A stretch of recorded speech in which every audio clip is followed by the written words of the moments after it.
سلام دوستان، امیدوارم حالتون خوب باشه و هیچ گونه هم مشکلی داخل بازم برقا رفتن و قطع شدن.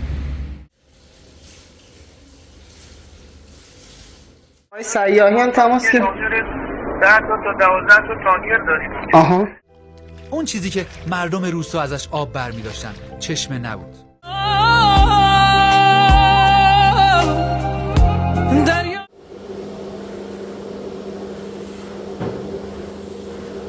دوستان، حالا چیزی رو که میخواستم به شما دوستان عزیز بگم این بود که سلام مجدد خدمت شما دوستان عزیز. امیدوارم حالتون خوب باشه و هیچ گونه هم مشکلی داخل زندگی نداشته باشید.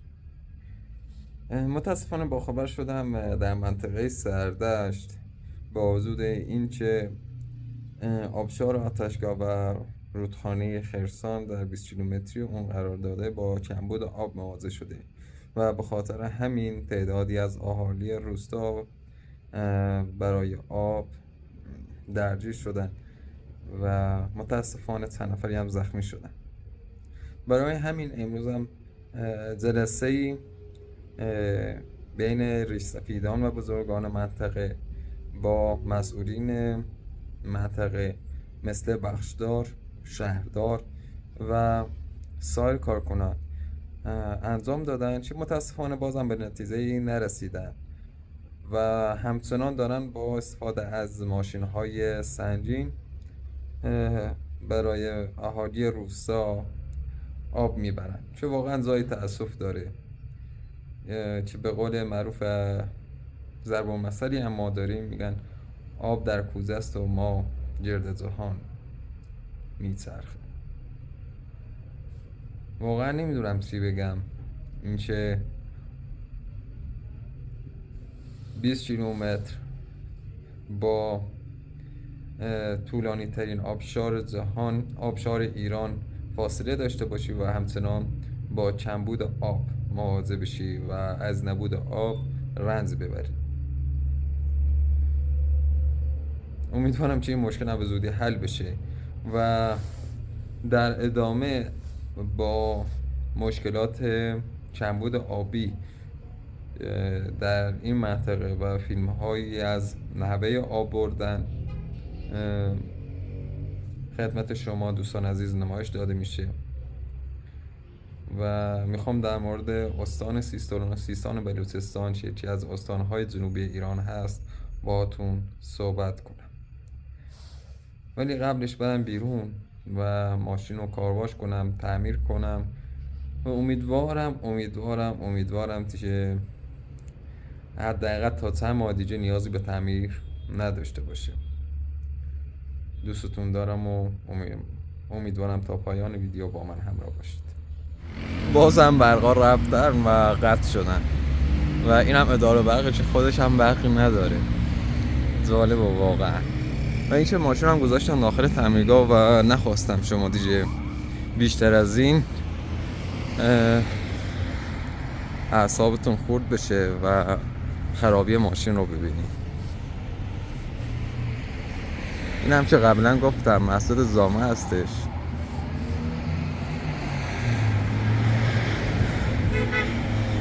دوستان، از اونجایی که من درگیر تعمیر ماشین بودم وقت نکردم واسه یه افطاری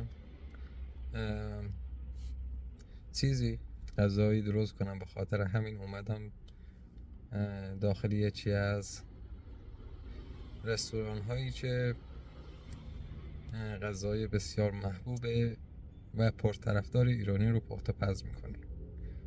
غذایی که شاید شما از اون خوشتون نیاد، ولی خب بین ما ایرانی ها واقعا خوشمزه است و طرفدارای زیادی هم دارن. کله پاچه گوسفند. و الان هم جلوی رستورانم تا من برم داخل و این غذا رو میل کنم.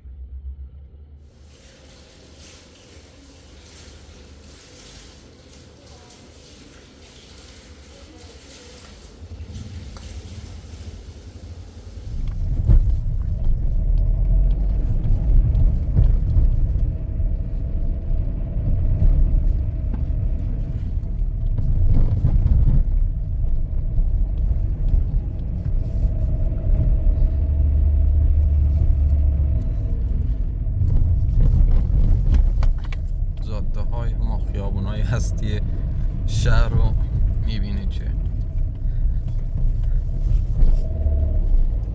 واقعا افتضاح هستن، افتضاح.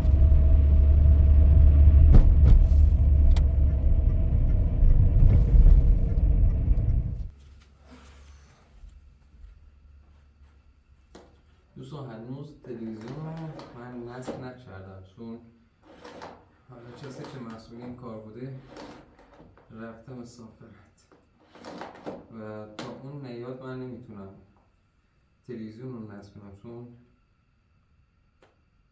شرکت سازندش گارانتیشو باطل میکنه و اینکه هم بلد نیستم، نمیدونم کجا بذارمش. یه چیزی هم هست اتفاق افتاده که حالا بعد از این که این زارو کردم حتما اون رو بهتون نشون میدم. ببینم پیشرفت کردم یا نه.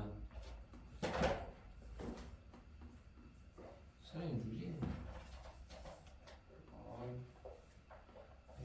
نه دهنم از این ها سرویس کن جور برد هو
دوستان، حالا چیزی رو که میخواستم به شما دوستان عزیز بگم این بود که حتما بیاد دارین هر ماه مبلغ ناچیزی رو واسه یک بیمار چند بضاعت و اینکه به التهاب مغزی دچار شده کمک میکنن. حالا مادرش واسه یه تشکر و خودش البته این دسته گل واسه من آورده بودن و واقعا خیلی خوشحالم کردم و این که گفتن چون ذاتت مثل این گل سفید و پاک هستش، تصمیم گرفتیم روز سفید واسط بیاریم که واقعا گل خوشبویی هم هستش. حالا بذارمش داخل آب ببینیم چی میشه از دور. حالا دوستان من حالا جای گلدون نداشتم، مقداری آب ریختم داخل این پارت تا حداقل این کلاه پژمرده نشن تا اینکه فردا واسش گلدون بخرم. واقعا قشنگ. نمیدونم آبی که ریختن داخل پارت کافی هستش یا نه.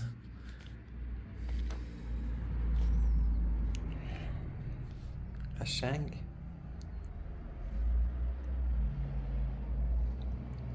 من یادم رفت اینو هم تمیز کنم زیر تلویزیونو که با الان این کار انجام بدم.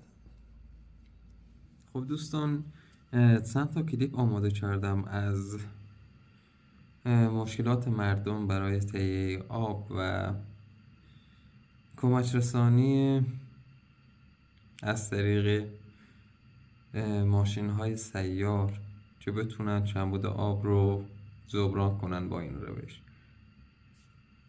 و بعد از دیدن اون کلیپ ها در مورد درگیری اشیاء بستر منابع طبیعی مثل آب و زمین و این که در مورد استان و سیستان و بلوچستان که یکی از ضعیفترین استانهای کشور ایران هست میخوام صحبت کنم.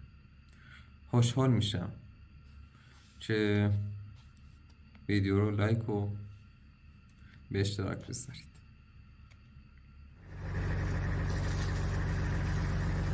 در خصوص آبرسانی با تانکر به روستای بخش گنبوه داخل شهرستان حمیدیه، خواستم ببینم الان شرایط آبرسانی به داخل به این روستا به چه صورته؟ شرایط آبرسانی که بخشش از شبکه ها میگیرن گنبوه، درسته؟ بخشی هم حدود 10-12 هم تانکر سیار آبرسانی داریم که اونجا آبرسانی میکنن، اما بخش آبرسانی گنبوه فکر کنم امروز فردا یا تو این هفته انشاءالله به شبکه وصل میشه و مشکلشون حل میشه. درسته؟ الان به چه تعدادی انجام دادن دیگه کارشون تموم میشه. چه تعداد روستا با مشکل تأمین آب مواجهن؟ یعنی آبشون قطع؟ تعدادی شدن دیدم فکر کنم یه 15 تا باشه یا 17 تا باشه. بعد الان به چه تعداد روستا دارید با تانکر آبرسانی میکنید؟ در کجا؟ توی همون بخش گنبوه. آره. در گنبوه اینا بخش عمده شد از آب شبکه میگیرن. درسته؟ خودش فشار آبشون کمه تا 2-3 روزگی فشار آبشون تکمیل. آها. بعد به همون 16-17 تا با تانکر آبرسانی میشه؟ نه اون در نیازمندیه چون بخش عمدهشون از شبکه آب میگیره. آها، چون ما امروز چند تا روستا رو رفتیم تو منطقه، حالا داشتیم گزارش‌دهی میکردیم و اینا، آبرسانیشون با تانکر انجام میشد. بعد من با آقای سیاحی هم تماس گرفتم. 10 تا 12 تا تانکر داریم. آها. بعدش هم اینا در واقع با تانکر کار میگیرن، تانکر رو برای شور بیشتر نمیگیرن، بیشتر برای دامشون میگیرن. درسته؟ به اضافه متاسفانه باشه هاشون هم از همین آب میدن. درسته؟ این مشکل. حالا با شبکه که وصل بشه دیگه بعد تانکرها حذف میشه. یعنی با وصل شدن شبکه کلا همه تانکرها حذف میشن، درسته؟ بله دیگه هم آبدار شدن دیگه حذف. بسیار عالی.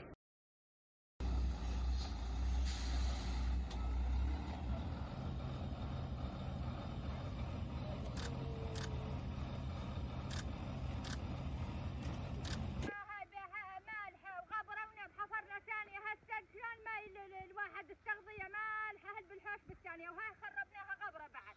كنا خافتين ماي من المرحاضة وشي وتشطف ما ردناها هاي.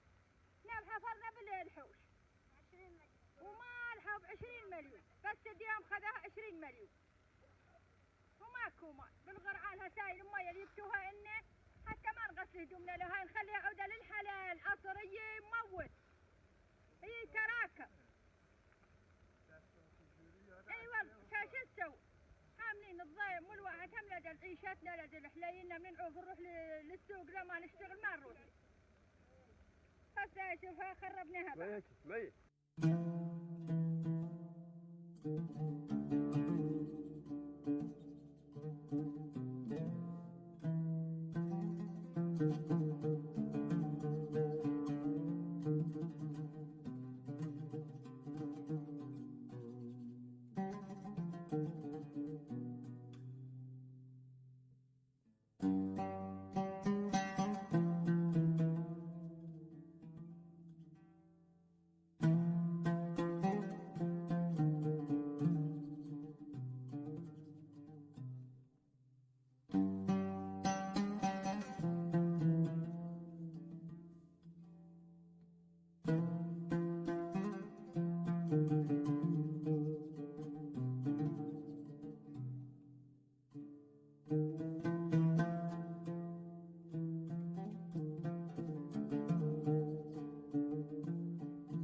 مجاور مهیا کنم. اون روز من هم به همراه زنهایی که برای آوردن آب به اونجا میرفتن همراه شدم. روستای بارگدن مثل بیشتر روستاهای استان سیستان و بلوچستان دچار بحران جدی کم آبی بود. اما حقیقت این بود که این چشمه در روز بیشتر از 2 ساعت اون هم به مقدار بسیار کم آب نمیداد. دیدم فاطمه بچه انداخته پشتش، دبه و اینا هم گرفته دستش، اونم یکی از اون لباسا هم گذاشته رو سرش. گفتم ببینم چه حالی بهشون میده وقتی که یه همچین بچه خب به حال نزدیک 10 کیلو وزنش انداخته پشتش تو کوه داره میره. واقعا سخته. حالا فکر کنید بچه پشتش باشه، آبم تو دستش، لباسای شستن رو سرش. ببین چقدر سخته تو کوه راه رفتن.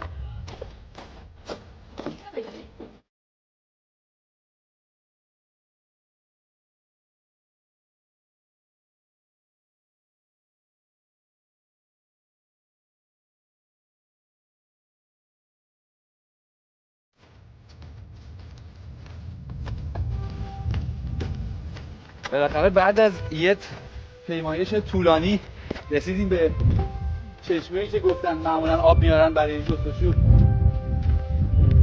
تقریبا کف این دره است. ولی از رودخونه خبری نیست. بعد از پیمودن یه مسافت طولانی با چیزی روبرو شدم که فکرشم نمی‌کردم. اون چیزی که مردم روستا ازش آب برمی‌داشتن چشمه نبود.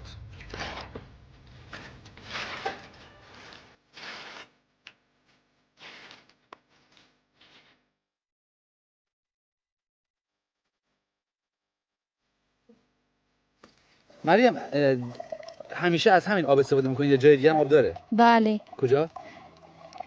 نیم ساعت را میشه بالا.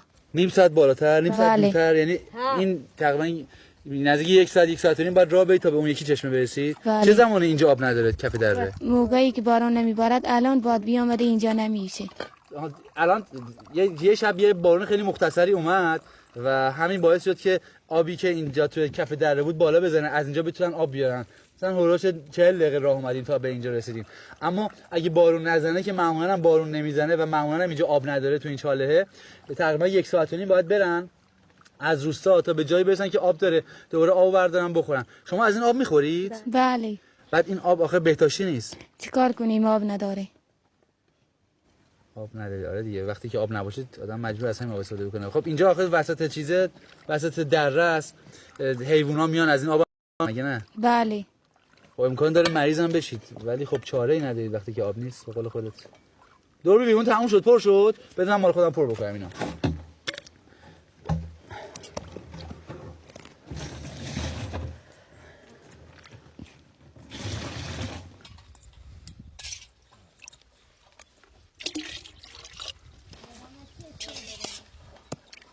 بلوچستان واقعا استان سیستان بلوچستان همینطور خیلی از استانهای ما الان میشه گفت کل ایران الان با بحران کم آبی مواجهن. ولی خب توی این روستاها توی این شرایط دیگه خیلی کار سخت‌تر میشه. ما که تو شهر زندگی میکنیم واقعا تا حالا حس نکردیم مشکل کم آبی رو، اما مردم روستای بارگدان و خیلی از روستاهای استان سیستان بلوچستان واقعا مشکل دارن برای زندگی کردنشون. این آبیه که استفاده میکنن برای خوردنشون وقتی اون آب چشمه بالا نباشه که معمولا هم نیست، برای شستشو، برای حمام، و این کار رو خیلی سخت میکنه.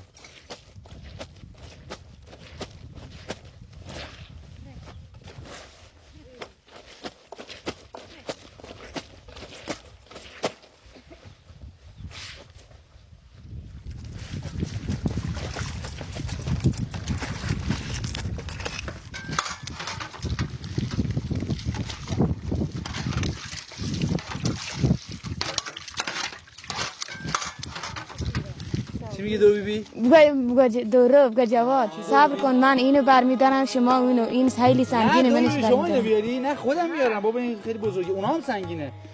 من خودم میارم. اوه خدا چقدر سنگینه این. مجبور چی کنیم؟ من اینو چه جبرم بالا. شما هر روز همین رو میارید بالا؟ بله چیکار کنیم، آب نداری. ما با این جسه نهی بودون چجوری اینا رو میارید بالا؟ خیلی سنگینه. بچه رو چیکار میکنید؟ بچه ها گریه میکنن، چیکار میکنن؟ بغلتون میگیرید؟ بله بچه رو با تو بغلتون میگیرید؟ بله. شوربختانه میزان هدر رفت آب در ایران توسط مصارف خانگی بسیار بالاست، اما در برابر هدر رفت آب در مصارف صنعتی و کشاورزی بسیار اندکه، چرا که میزان هدر رفت آب در بخش کشاورزی در ایران به 70% رسیده. یعنی از 86 میلیارد متر مکعب آب مختص این بخش، حدود 60 میلیارد متر مکعب اون هدر میره و 80% از اتلاف منابع آبی کشاورزی به علت عدم استفاده از تکنولوژی‌های پیشرفته آبیاریه.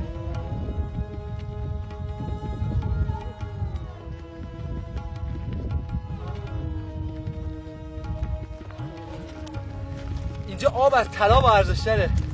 برای همین که به خاطر اینکه اینقدر مشقت میکشن برای آوردن آب. این بچه ها از بی آبی و اینا همشون وضعشون خوب نیست.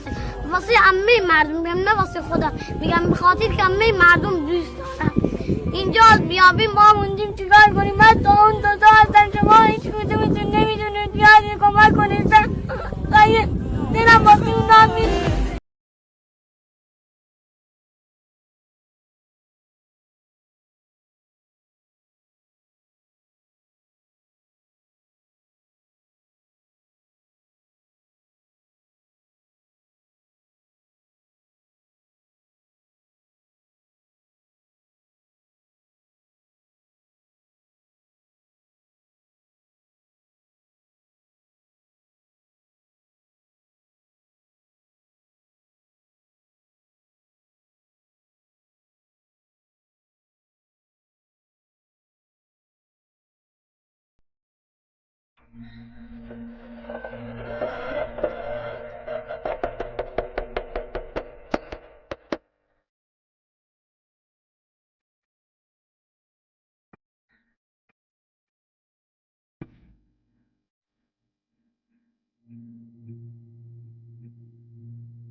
آب نیست، وضعیت خرابه، باده دولخته.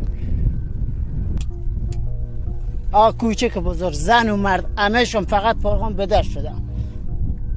گالون به دست، پرغم به دست. خونه به خونه داریم میریم، روستا به روستا ما دنبال آبیم. داده بند میرسی، خدا داده ما برسه. کیا کنه در خونه میبله تانکر کیو بیاره؟ گوسفند داشتیم از دست ما را. به والله که من یعنی گوسفند امسال از 300 گوسفند الا 40 تا بدن خونه منیا. من میرم با ماشین میاره، این آقا میره با ماشین میاره. اینجا کسانی هستن که اصلا بدون سرپرسته، پس اونا برای اونا کی آب تامین کنه؟ نظر هستید میدونید که هلال احمر وظیفه‌ای در این قبال نداره، اما با توجه به که هدف هلال احمر تامین سلامت انسان هاست و تسکین آلام بشری، به وظایفش فکر نمیکنه. اونی که مقدوراتش باشه کار خودشون رو انجام میدن. در این راستا 324 تانکر به منطقه سیستان 5 شهرستانی که خدمت شما عرض کردم اختصاص پیدا کرد که مقرر شد ما تانکرها رو در اختیار اداره محترم آب فاضلاب روستایی بدیم، چرا که آمار اولیه هم اداره آب فاضلاب به ما دادن که ما اینقدر تانکر نیاز داریم برای رفع مشکل تنش آبی روستاها. اما ما در این زمینه نظر نداریم. نظر اداره آب فاضلاب روستایی است، هم برای تقسیم و هم در بحث آمار. ما وظیفمون تهیه بوده و در اختیار قرار دادن تانکر، اما اون کار به صورت گروهی داره انجام میشه. جمعیت هلال احمر یه وظیفه‌ای داره، وظیفه تهیه و نظارت. اداره محترم آب فاضلاب روستایی هم وظیفه آبرسانی و باز نظارت، و دوستان ما در دهیاری ها هم این وظیفه رو دارن که مدام یعنی صف ما دوستان دهیار ما هستن، باید این رو دهیاران متوجه بکنن، اگر مواردی هست نذارن که مردم بخوان معترض بشن. وظیفه دهیاران هست این رو انتقال بدن. تانکر اینجا در هر هفته اگه دلش بخواد آب میاره، دلش نخواد آب نمیاره. ما که هرچی زنگ بزنیم کسی به ما جواب نمیده. ما تانکر نمیخوایم نمایشی، ما آب میخوایم. اداره آب میریم میگه آقا برو فرمانداری میریم میگه برو بخشداری. ما نمیدونیم والا کجا بریم. ما واقعا کسی باشه به ما رو بگه راه آقا اینجا. این مشکل واقعا ما رو کلافه کرده. حالا بیشتری مردم دارن از اینجا کوچ میکنن. ما هیچی از هیچ مسئولی، ما هیچ چیز دیگه نمیخوایم، فقط میخوایم واقعا. سلام مجدد خدمت شما دوستان عزیز. امیدوارم تا این موقع اوقات خوشی رو سپری کرده باشی. خب حالا طبق اخباری که به دستم رسیده، متاسفانه امروز در منطقه سردشت، یکی از روستاهای اطراف سردشت، چندین خانواده که بز و گوسفند داشتن و با کمبود آب مواجه شده بودند، هنگامی که یکی از ماشین‌های سیار که آب هم می‌شد با اون مکان رفته بودن، بر سر آب با هم دیگه یک دعوای بسیار شدید رو انجام میدن که منجر به درگیری بزرگتر میشه. متاسفانه چندین نفر با استفاده از چوب و سنگ زخمی شدن و راهی بیمارستان شدن. تعدادی از این افراد توسط نیروهای انتظامی دستگیر شدن و به زندان انداخته شدن. و واقعا خواستم اینو بهتون بگم، مقصر اصلی مردم نیستن و مقصر اصلی مسئولین کشوری هستن که آینده رو نمیتونن پیش بینی کنن و به کسانی که توانایی این کار رو دارند فرصت نمیدن که جایگاه مناسبی رو داشته باشن. یادم حدود 5 سال پیش یکی از کسانی که برای ریاست جمهوری ثبت نام کرده بود از استان کوچلوی بویراحمد بود. به همه مردم ایران هشدار داده بود که حدود 5 سال بعد، یعنی در حال حاضر، با کمبود برق، کمبود آب و این جور چیزها مواجه هستیم. ولی همه به اون فرد خندیدن و کسی حرفای اون فرد رو باور نکرد، تا اینکه امسال کلیپ های اون شخص که حدود 5 سال پیش پخش شده بودن دوباره روی شبکه‌های مجازی اومدن و مردم ابراز ندامت کردن که به این فرد تحصیل شد و باثبات خندیدن.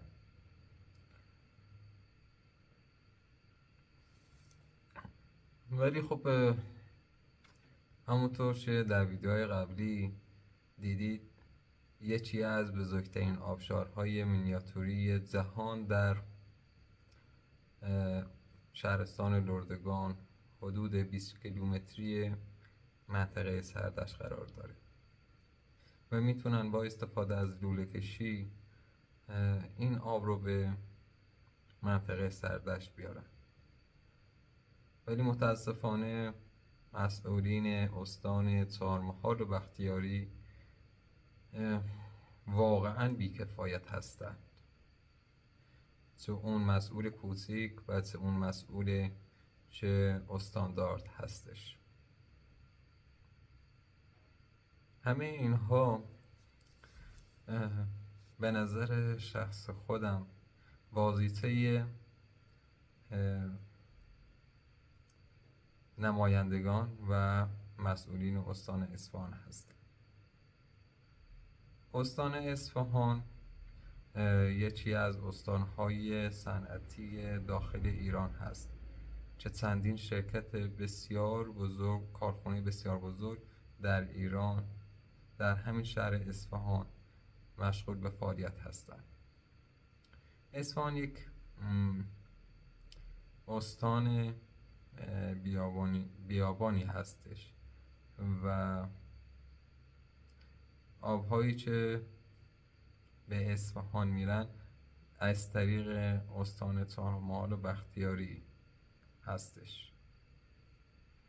حدود چند وقت پیش امام جمعه همین شهرستان لردگان از یکی از نقشه های شوم مسئولین اصفهان پرده برداشت، اینکه مخفیانه میخواستن آب آتشگاه رو برای استان اصفهان ببرن و از اونجا به استان یزد بفروشن، یعنی به صورت رایگان آب رو از ما بدزدن و به قیمت جذابی به استانهای دیگه به فروش برسانن.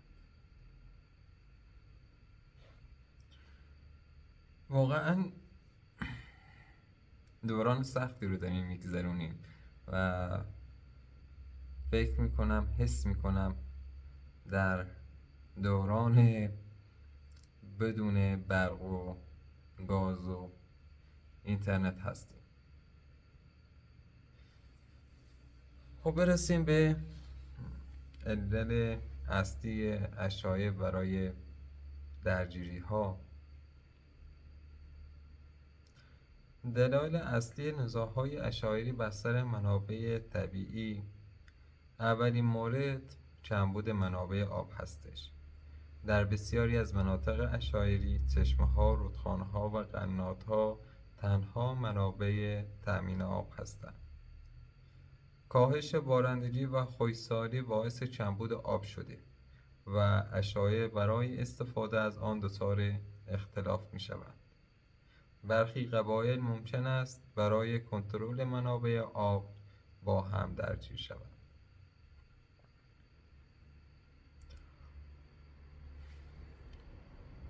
خب دوستان، حالا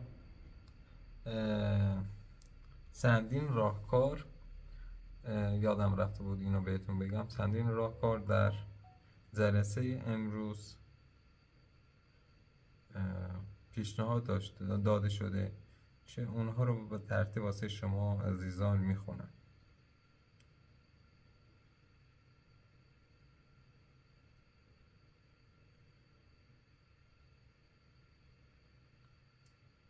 یکی از راهکارهای مطرح شده درخواست از اهالی روستای آبزیر برای تأمین بخشی از آب مورد نیاز سردشت بود که واقعا این آب جوابگوی مردم منطقه سردشت رو ندارد.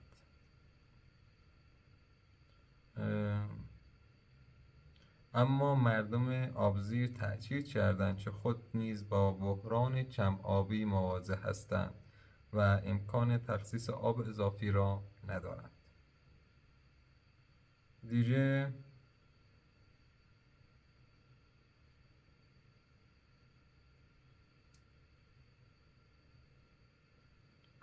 چندین راهکار دیگه انجام دادن، اینکه از آتشگاه لوله کشی کنن و آب آتشگاه رو به سمت منطقه سردشت بیارن که مسئولین یعنی بخشدار منطقه سردشت ناامیدانه جواب داد که این کار شاید چندین سال طول بکشه، در حالی که واقعا فقط 20 کیلومتر با آتشگاه ما فاصله داریم. راهکار دیگهش این بود که تا وقت خشکسالی وجود داره با استفاده از ماشین‌های سنجی برای مردم آبرسانی کنند. و یکی از راهکارهای دیگه دایروبی قنات‌ها و چشمه‌ها هستش.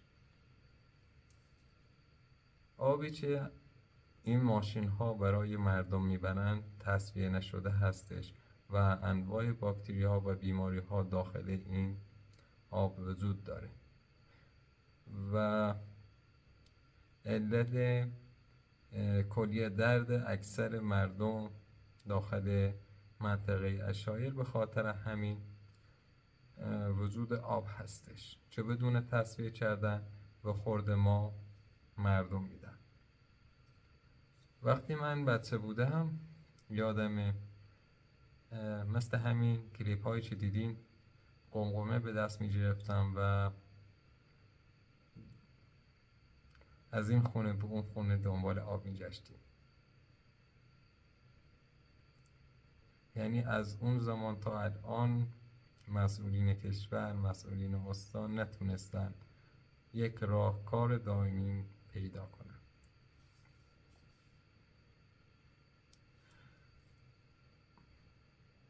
در مورد استان سیستان و بلوچستان بهتون بگم، این استان اکثر مردم سنی هستند و با اینکه سنی هستند برادران و هموطنان عزیز ما ایرانیان هستند و هیچ گونه اختلاف نظری با همدیگه نداریم و به صورت صلح‌آمیز داریم با همدیگه زندگی میکنیم.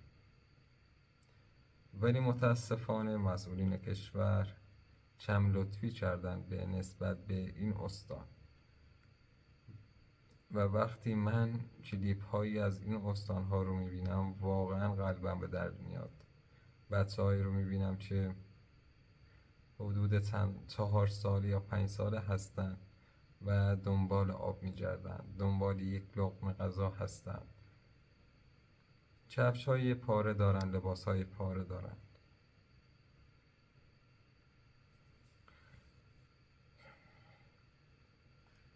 استان سیستان و بلوچستان از نظر منابع نفتی یکی از بزرگترین استانهای دارای نفت و گاز هستش، ولی خب متاسفانه امکانات ابتدایی هم به اونها تعلق نگرفته. دوستان حالا مطالب دقیق‌تری رو واسه شما دوستان عزیز آماده کردم در مورد استان سیستان و بلوچستان و شاید این اطلاعات جامع‌تر باشن.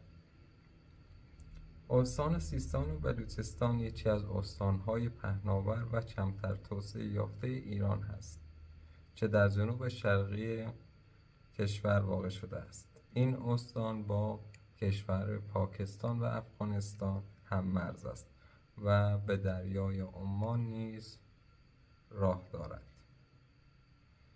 با وجود موقعیت جغرافیایی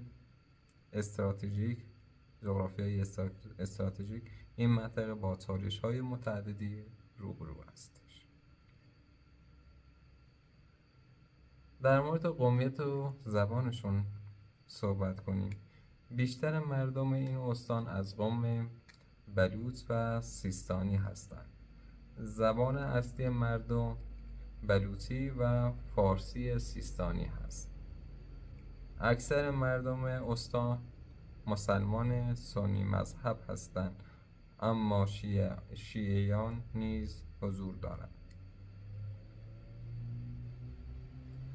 اقتصاد استان بر کشاورزی، دامداری، ماهیگیری در سواحل چابهار، تجارت مرزی با پاکستان و افغانستان هستش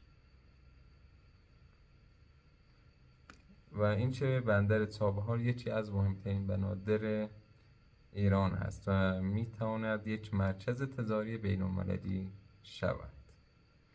معادن غنی مانند طلا، مس و غیره داخل این استان به وفور پیدا میشه. گردشگری بکر با جاذبه‌هایی مثل کوههای مرخی، تالاب هامون و روستاهای سنتی. دوستان این کوههای مرخی واقعا جای شگفت‌انگیزی هستش و وقتی من کلیپ های از این کوه ها میبینم واقعا از تعجب نمیدونم چی بگم. و اگر تونستم کلیپی پیدا کنم حتما در انتهای ویدیو واسه شما دوستان عزیز قرار میدم.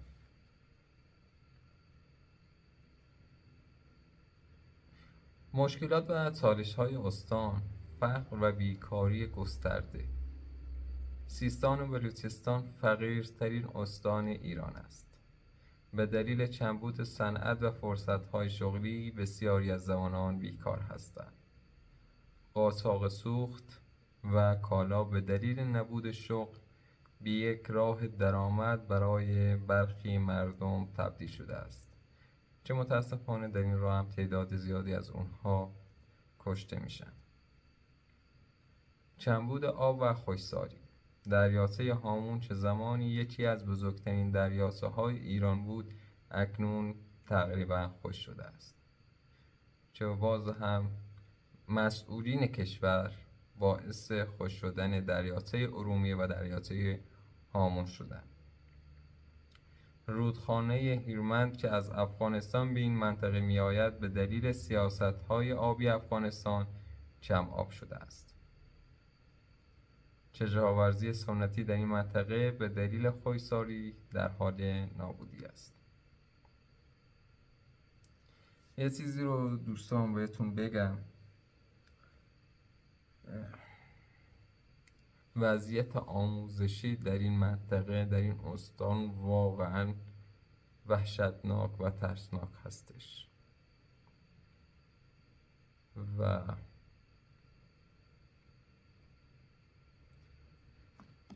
یک ویدیویی از اونجا دیدم که نتونستم تا آخر اون رو ببینم و زود اونو قطع کردم.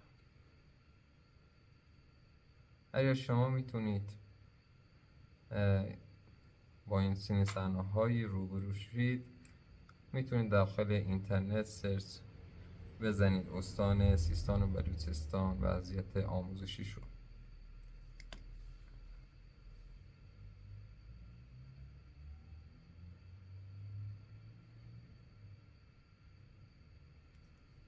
بازم میگم این استان پتانسیلی بسیار بالایی داره و اینکه اگر مسئولین کشور کمی بیشتر به مردم این استان توجه کنن، مطمئناً میتونن کمبود بودجه و شاید اون عقب ماندگی‌های اخیری که نسبت به سایر کشورها داشتیم رو جبران کنن. چون در این استان افرادی وجود دارن که از نظر هوشی واقعا توانمند هستند.